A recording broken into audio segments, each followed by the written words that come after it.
कहानी है उस दौर की कि जब अमिताभ बच्चन काम की तलाश में बॉम्बे आया। 4 साल धक्के खाने के बाद इसको 7 हिंदुस्तानी फिल्म में 1969 को अदाकार महमूद के भाई अनवर अली ने फिल्म में काम दिलवाया और काम दिलवाने के अलावा अनवर अली ने अपने पास इसको रिहाइश दे दी, जहां पर उसके भाई एक कॉमेडी लेजेंड अदाकार महमूद के साथ मुलाकात हुई। महमूद ने अमिताभ की आवाज़ सुनने के बाद ये कहा था कि ये लड़का आने वाले वक्त में बहुत बड़ा हीरो बनेगा। अमिताभ बच्चन की 3-4 फिल्में फ्लॉप हो गईं, लेकिन इसके बाद इसको आनंद फिल्म में राजेश खन्ना के मद्दे मुकाबल एक्टिंग करने का मौका मिला। राजेश खन्ना ने जब सेट पर अमिताभ को देखा तो उसने डायरेक्टर को इनकार कर दिया कि मैं इस नए लड़के के साथ काम नहीं करूंगा जो मुसलसल फ्लॉप फिल्में दे रहा है, क्योंकि उस वक्त राजेश खन्ना एक सुपरस्टार था। राजेश खन्ना एक से बढ़कर एक सुपरहिट फिल्म दे रहा था। डायरेक्टर के कहने पर आनंद फिल्म में अमिताभ का रोल राजेश खन्ना के मद्दे मुकाबल था। जब फिल्म सिनेमा में लगी तो राजेश खन्ना ने लोगों को ये कहा कि ये लड़का मेरी वजह से कामयाब हो गया है। आनंद फिल्म की कामयाबी के बाद अमिताभ को फिल्में मिलना शुरू हो गईं और वो फिल्में सुपरहिट होना शुरू हो गईं। फिर अमिताभ बच्चन ने एक ऐसी फिल्म में काम किया जो इसकी ज़िंदगी के लिए टर्निंग पॉइंट साबित हुई। इस फिल्म का नाम जंजीर था। कामयाब फिल्मों और मस्बत रवैये की वजह से अमिताभ बच्चन दिनों में बॉलीवुड इंडस्ट्री पर छा गया। फिर क्या था, एक और फिल्म नमक हराम, जिसमें अमिताभ बच्चन और राजेश खन्ना फिर आमने सामने आए। तो नाजरीन, तारीख गवाह है कि इस फिल्म की कामयाबी में अमिताभ का हाथ था। इस फिल्म की कामयाबी के बाद अमिताभ बच्चन और राजेश खन्ना किसी पार्टी में इकट्ठे शामिल थे। वहां पर लोगों की तवज्जो का मरकज अमिताभ बना हुआ था। जो बात राजेश खन्ना को नागवार गुजरी और वो उस बड़ी महफिल को छोड़कर चला गया। इन्हीं दिनों में समंदर के किनारे राजेश खन्ना का बंगला था जिसका नाम आशीर्वाद था। वहां पर मीडिया और राजेश खन्ना के चाहने वालों का 24 घंटे हजूम रहता था कि वो अपने पसंदीदा हीरो की एक झलक देख सकें। राजेश खन्ना के दौर की बेहतरीन फिल्में, जिनमें आराधना, हाथी मेरे साथी, बेवफाई, अवतार, अमृत, नजराना वगैरह शामिल हैं।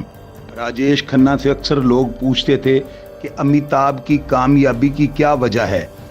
राजेश खन्ना का ज़वाल अमिताभ की कामयाबी बन चुका था। अदाकार महमूद ने अमिताभ बच्चन को अपना बेटा बनाया हुआ था। कादर खान ने एक प्रोग्राम में बताया कि वो अमिताभ के साथ काम करता था और एक टाइम आया कि जब वो अमिताभ को मिलने गया तो वहाँ पर मौजूद सिक्योरिटी गार्ड ने कहा, आपने किसको मिलना है?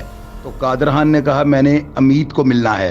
तो उसने इनकार कर दिया और कहा कि उनको सर कहोगे तो आपकी मुलाकात होगी, लेकिन कादर खान ने सर कहने से इनकार कर दिया। अमिताभ बच्चन की पहली फिल्म जिसमें इसको मेन रोल मिला उसका नाम बम्बई टू गोवा था। ये फिल्म भी फ्लॉप जा चुकी थी। अमिताभ बच्चन के कैरियर की फिल्म जंजीर इसको उफक की बुलंदियों तक ले गई। इसके बाद अमिताभ बच्चन ने बॉलीवुड को एक से बढ़कर एक जबरदस्त फिल्में दी, जिनमें नसीब, मुकद्दर का सिकंदर, याराना, त्रिशूल, डॉन, शराबी, शोले, नमक हलाल, कालिया, दीवार, कस्मे वादे, सिलसिला, काला पत्थर, शान, दोस्ताना, महान और इसके अलावा लावारस, कुल्ली, मर्द, अंधा कानून और बरसात की एक रात शामिल हैं। अमिताभ बच्चन की कामयाबी की बेसिक वजह ये थी कि ये हमेशा हदायतकार के टाइम के मुताबिक सेट पर सबसे पहले पहुंचता था और अपने पैशन को इबादत समझकर करता था। जबकि राजेश खन्ना अपनी नाकामी का सामना करते करते हवास बाख्ता हो गया और शराब की आगोश में सो गया और इसका मनफी रवैया इसको अपने चाहने वालों से दूर करता गया। फिर नाजरीन, अमिताभ बच्चन की जिंदगी में एक ऐसा दौर भी आया कि अमिताभ बच्चन दिवालिया हो गया।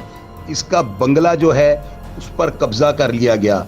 उसके ऊपर सरकारी अफसरान ने कब्जा करके उसको नीलामी पर लगा दिया। अमिताभ बच्चन बैंकक्रप्ट हो गया।